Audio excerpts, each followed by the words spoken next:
Alright, and welcome back guys and girls to another DBD video, and this time we're going to talk boon totems, so stay tuned.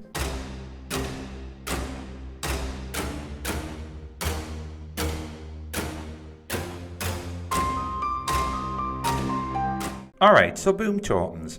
My thoughts and the numbers behind them. Are they overpowered? Do they need changing? Are they going to be abused? Let's take a look at what they actually do first and foremost. So you have two current perks in the PTB, and these are Circle of Healing and Boon Shadow Step. Now the contentious perk is the healing perk, because this will allow you to self-heal if you're in a certain range from a totem, and as well as that you can gain a 100% speed buff to healing. Now this has seen some insane plays being demonstrated with survivors, even on Scotland's video, able to heal quicker than the killer attacks. However, let's look at the numbers more closely and I'll explain why I actually like the idea of the boon totems and think people might be overreacting to their introduction. We have survivor objectives and we have killer objectives. Survivors, you fix 5 gens, power the gates, exit the gates and get the hell out of there. Killers is to kill 4 survivors and prevent their escape. One of the single biggest complaints for killers is gen speed. Killer mains have been complaining for as long as I've been playing about gens going too quickly and the survivors needing another objective in the game. Survivors will tell you, what else do?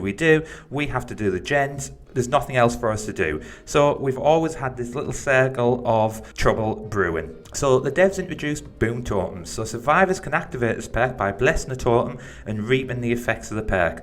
Killers can snuff this out. However, this is another objective for the killer. So you go up to the totem and you kick it. When I've played as survivors, I now find myself doing bones, as the saying goes, and this takes 14 seconds. When I've played as killer, I've definitely noticed the games are taking that little bit longer. This is because the survivors now have their new objective. Is it strong? Yes, it is a strong perk, and I mentioned it on a community post. It is open for abuse. I played a group of survivors, they had flashlights, boom perks, and I physically couldn't pick up the survivors before they were healed. The problem is, we see this and we automatically assume all survivors will be doing this. Let's look at the other perks that are open to abuse. You've got Sabo squads, you've got soul guards, toolboxes, the list is endless. So if you have 4 survivors with a sole intent of abusing certain perks, it'll be difficult whatever it is, and I don't see the boom perks being any different. Guess what though? The gens took the time in all the game I played. To be honest, it's a PTB, so games I play I don't take seriously, and I don't expect other people to take it seriously. For me, it's just about testing new things and seeing changes, so maybe that is a poor example, but the devs are trying to remove the meta, and if you're introducing boom totems, then you have to make it powerful. Otherwise, why would survivors use it over the current metas that they have? The devs have to make it worthwhile, and I'll take survivors activating a powerful perk all day over them spreading out, holding M1, getting the gens done and getting out of there while you're chasing a dedicated runner. It needs to be done.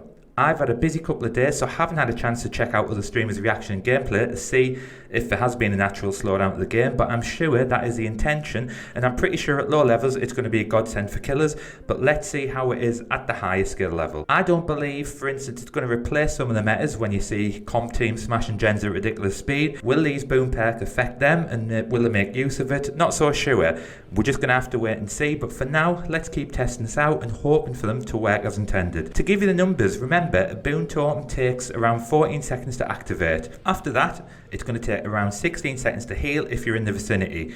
Add that to the time it takes to find a totem, and you could be looking at around a minute with a survivor not doing a gen. How would that feel, killer mains? Imagine I gave you a 3 minute of chase time, pressure time, a minute with 1 less survivor on a gen. Take into account that the boom totems also works in proximity, so it's not a map-wide effect, so survivors either have to activate one near where the action is, removing some more precious gen fixing time, or go to a dead part of the map to gain their powers and effects. So it's more and more time wasted rather than doing gens. How does that sound? On paper it sounds great, but like I say, this is only the PTB. Survivors are probably testing stuff out too, so maybe gens going slow is just a product of the PTB.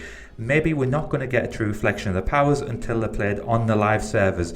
Maybe, just maybe, some timings will be changed if they are reworked before release. All I'm going to say is just calm down guys, take the positives, that it looks like the devs are looking at keeping the survivors occupied doing other objectives, and this needs a big reward at the end of it, so the perk might come across as being powerful to start off with, but this needs to happen. Alright, what do you guys think? Let me know your thoughts in the comment below. Thank you for listening, and I will see you again in the next video guys.